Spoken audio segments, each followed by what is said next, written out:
My name is Christine Marks, and I identify as a white settler who is privileged and fortunate to be given the opportunity to live on the land I've grown up knowing as Canada.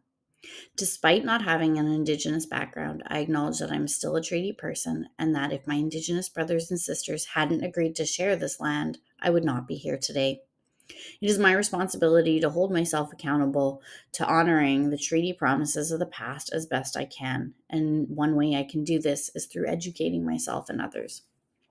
My ancestors are of European descent. My mother is a first generation immigrant to Canada from Italy, and my father's family came from England, Ireland, and Scotland many years ago.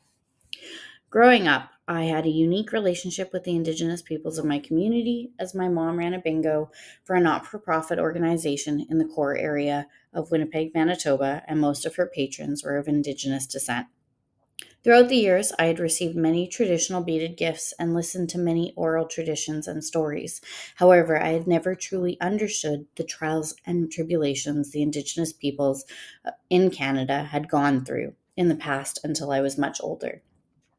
I will admit that I'm still working to understand who I am in relation to treaty. I respect and value the treaties as sacred undertakings, and I vow to continue to work on my end of the treaty promise by challenging both the past and future of Canada in relation to treaty. I also promise to continue to educate myself and incorporate Indigenous content in my future classroom in meaningful ways. Which takes me to my art piece here. This is my attempt at birch bark biting. This is an art form I learned in my pre internship 3 week block from one of my Metis colleagues. The school I was at has mostly Indigenous students that attend, and so they try to incorporate as much Indigenous content as possible in authentic and meaningful ways. One of the art activities one day was birch bark biting, in which we stripped a piece of birch bark down to the thinnest layer possible and then folded it and bit the edges to create a pattern. As you can see, I am far from being an expert in birch bark biting. However, I learned a lot from this experience.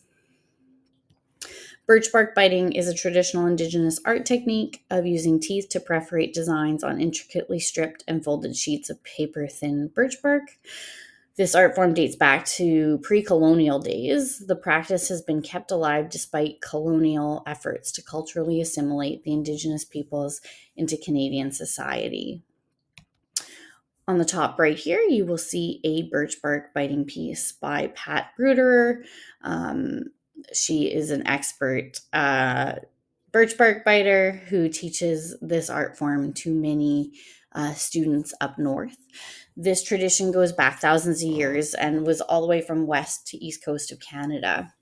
The purpose was to record Indigenous ceremonies, beadwork patterns, and stories. But this art form is still alive today.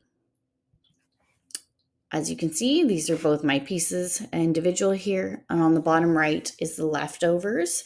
To dispose of those leftovers responsibly, I am choosing to burn them as opposed to throwing them in the garbage. I hope you enjoyed my art piece. Thank you very much.